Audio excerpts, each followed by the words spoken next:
El Estado argentino no se formó de un día para otro. Después de la Revolución de Mayo, se inició un proceso de luchas internas en el territorio de nuestro país, durante el cual las provincias actuaron como estados independientes. Luego de acuerdos y desacuerdos, de enfrentamientos ideológicos, de avances y retrocesos, se sanciona la Constitución en 1853. 8 años más tarde, se logrará definitivamente la tan anhelada Unión Nacional.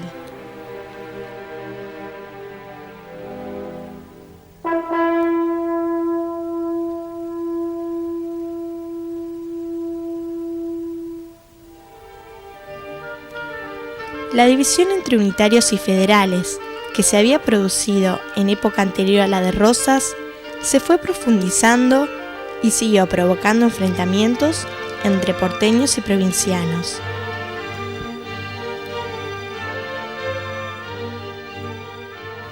En 1852, después del triunfo de Urquiza en Caseros y la derrota de Rosas, Buenos Aires se separa de la Confederación Argentina, que fija su capital en Paraná.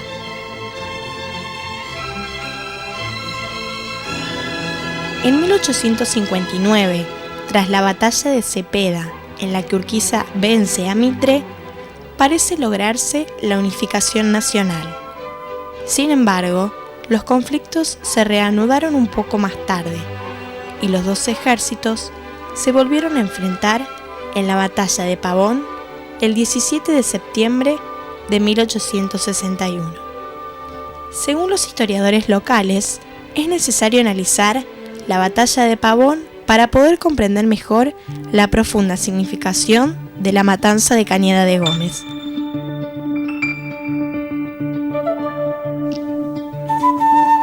¿Cuál fue el lugar exacto de la Cañada de Gómez en donde se habría producido el hecho?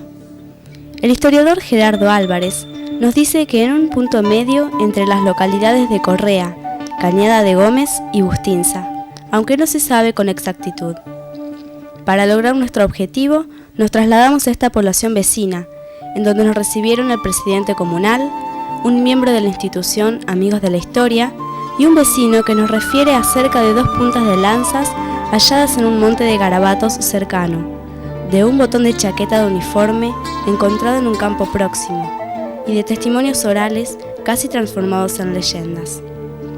Siguiendo las afirmaciones del ya fallecido historiador de Marchi, es posible que en este campo, cercano a una antigua escuela de la estancia del CEL, es en donde sucedió el hecho al que hacemos referencia. Nada identifica el lugar. Aquí, con el arroyo cercano y una amplia visión de la Cañada de Gómez, acampó, casi seguro, el ejército federal, atacado traicioneramente por los unitarios en la madrugada del 22 de noviembre de 1861. Previamente, debemos analizar lo que ocurrió en Pavón. En el choque de los ejércitos, la infantería y la artillería unitaria destrozan a las de la Confederación. Distinta fue la suerte de la potente caballería federal que vence y persigue a la unitaria. Urquiza, sin esperar el fin de la lucha, se retira del campo de batalla. Mitre es el vencedor. El historiador rosarino Félix Chaparro encuentra aquí un fuerte antecedente de lo que sería la batalla de la Cañada de Gómez. La caballería unitaria, comandada por el general Venancio Flores, había sido vencida por la federal del coronel Benjamín Virasoro. Estos 2 personajes serán los protagonistas principales de lo que sucederá luego en la Cañada de Gómez.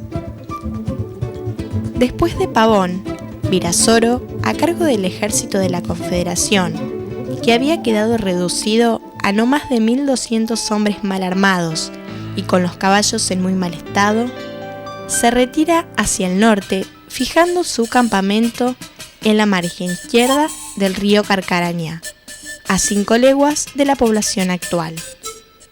El lugar contaba con la defensa natural del río, con una fuente de aprovisionamiento de agua en el arroyo que hoy se denomina Cañada de Gómez, y además la ventaja de encontrarse apartado de los caminos obligados que pudiese seguir el ejército de Buenos Aires.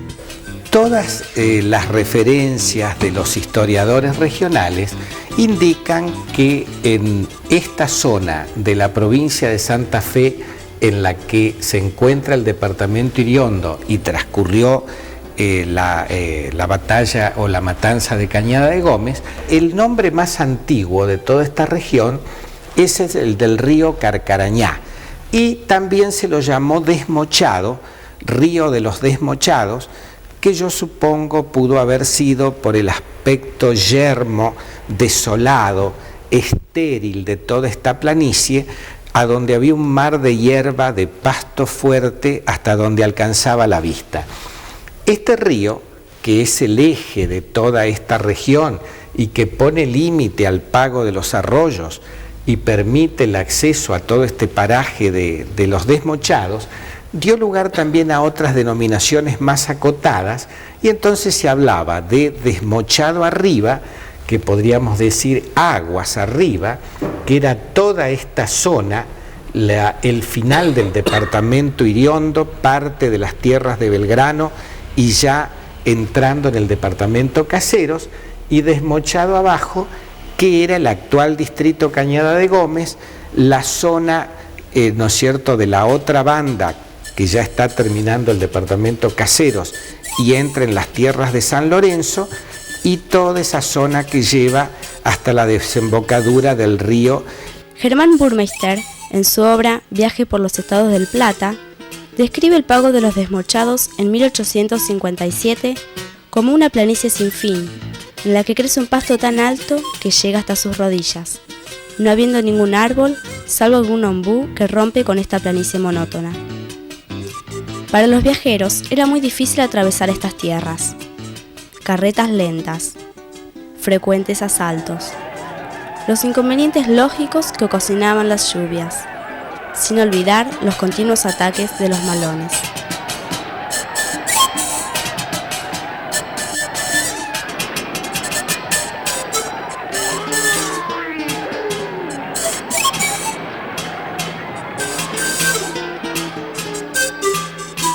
El sendero era imperceptible y convenía no alejarse de él. Martín Fierro lo dice claramente: no me abro de la huella ni aunque vengan degollando. De tanto en tanto, una posta ofrecía un descanso y caballada de refresco.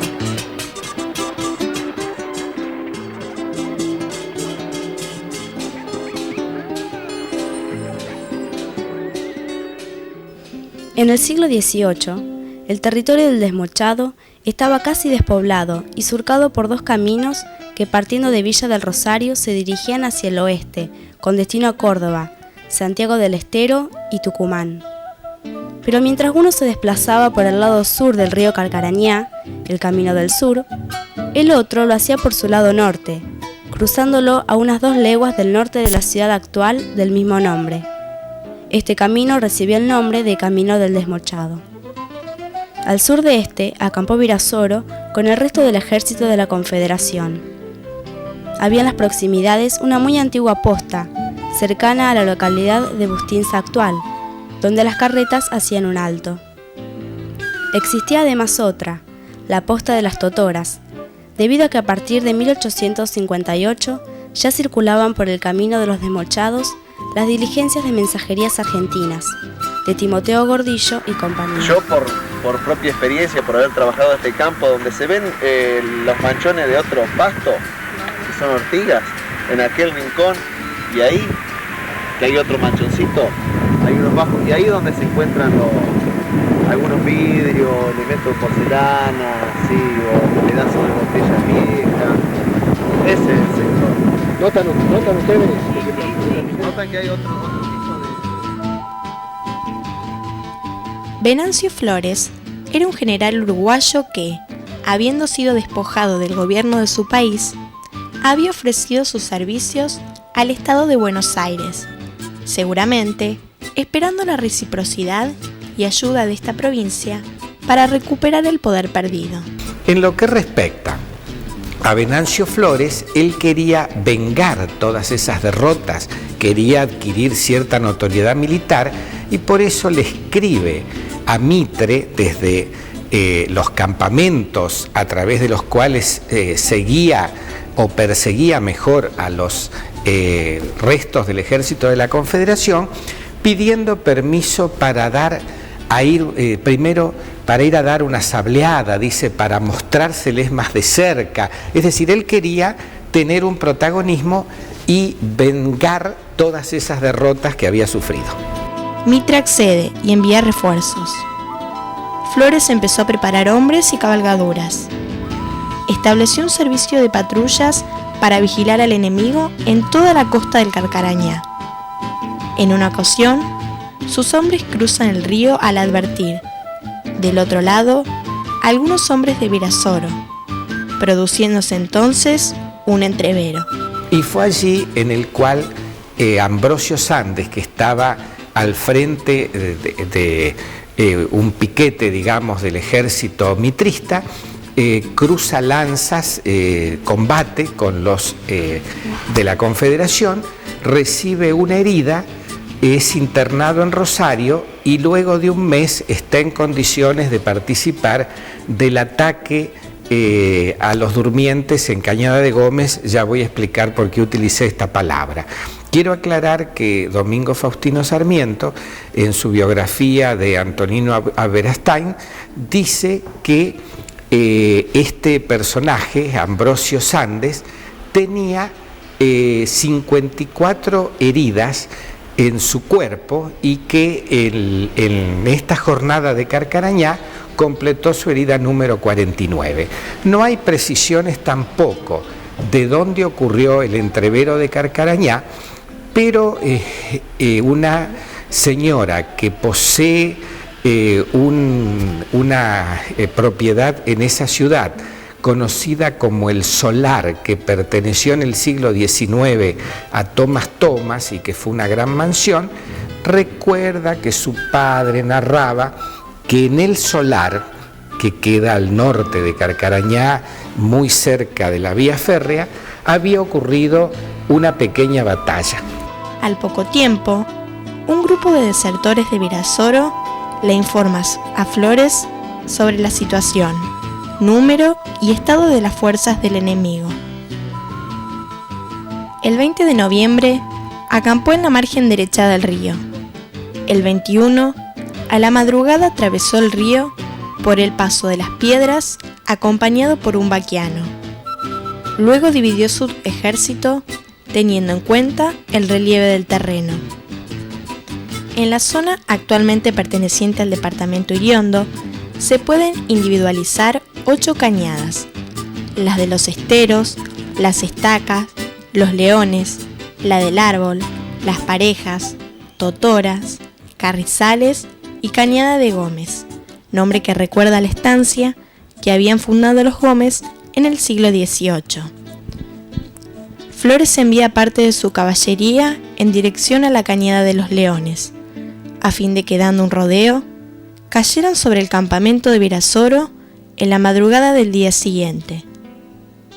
Por su parte, la infantería y el resto de la caballería marchó costeando el río arriba para cerrar a la misma hora aquella formidable tenaza que trituraría a su descuidado adversario, como dice Chaparro. Entonces, ese ejército que toma Carcarañá arriba vuelve y, haciendo una maniobra de pinzas, llega a atacar a los soldados que estaban durmiendo, mientras otro grupo toma por el bajo de los Leones y los encierra del otro lado. Es decir, que fue una típica maniobra militar de pinzas que los encontró durmiendo sin ningún tipo de defensa. La operación se realizó con precisión y siguiendo las salvajes órdenes. Debía ultimarse el enemigo a lanza seca y bayoneta, no debiendo usarse armas de fuego a fin de evitar el peligro de herirse entre ellos mismos. Los unitarios porteños, al grito de ¡Viva Buenos Aires! ¡A degüello!, se lanzan sobre los federales dormidos. Algunos resisten, otros logran escapar, los demás son muertos. el general Virasoro consigue salvar su vida, al igual que José y Rafael Hernández. Leandro Alem, muy joven, aún no contaba con 20 años. El coronel Laprida, el padre Marín. Entre los fallecidos se destaca el coronel Pita y Joaquín Rivadavia, hijo de Bernardino.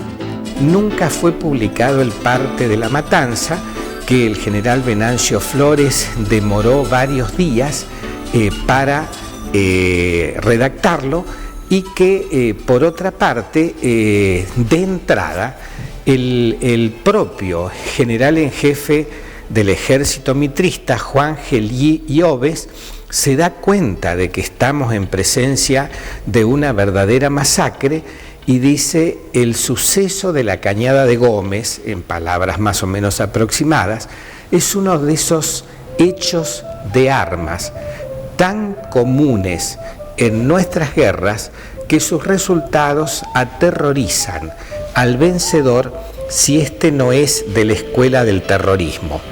Eso es lo que le pasa al general Flores, y por eso no puede relatar lo que ha pasado. Hay como 300 muertos y 150 prisioneros. Rafael Hernández, uno de los protagonistas del hecho sangriento ocurrido en nuestra cañada, 20 años después visita la zona y expresa su admiración de esta manera en sus cartas misioneras de 1887. No puedo olvidar que en donde se eleva floreciente la colonia Cañada de Gómez, en el año 1861 boleábamos yeguas para alimentarnos en la división que mandaba el general Virasoro, y de cuya derrota, por sorpresa, conservo como barómetro infalible una herida que en esta expedición me ocasiona con frecuencia dolores desesperantes. Hoy, ¿qué trastornos se han operado en 20 años? No me ha sido posible conocer el terreno que el general Laprida, el coronel Pita, el padre Marín y 100 más, incluso este humilde servidor de la patria, regaron con su sangre en noviembre de 1861. Todo está cubierto por cementeras, por todas partes la actividad y el bullicio. El arado que remueve, la máquina que tritura, el tren que transporta, el telégrafo, la escuela, el templo, el comercio, conmueve el desierto. Acallan para siempre los alaridos guerreros reemplazados por las voces de júbilo de la civilización y el trabajo. ¡Qué transformación venturosa! No olvidemos, sin embargo, que aquellos esfuerzos del patriotismo, sangre generosa, han fecundizado el suelo de la patria, donde hoy se levantan tantos pueblos. Y no olvidemos tampoco que merced a ellos se radicaron las instituciones que nos rigen, a cuyo amparo la nación argentina se levanta la paz con las proporciones gigantescas que la hicieron nacer al mundo por la guerra.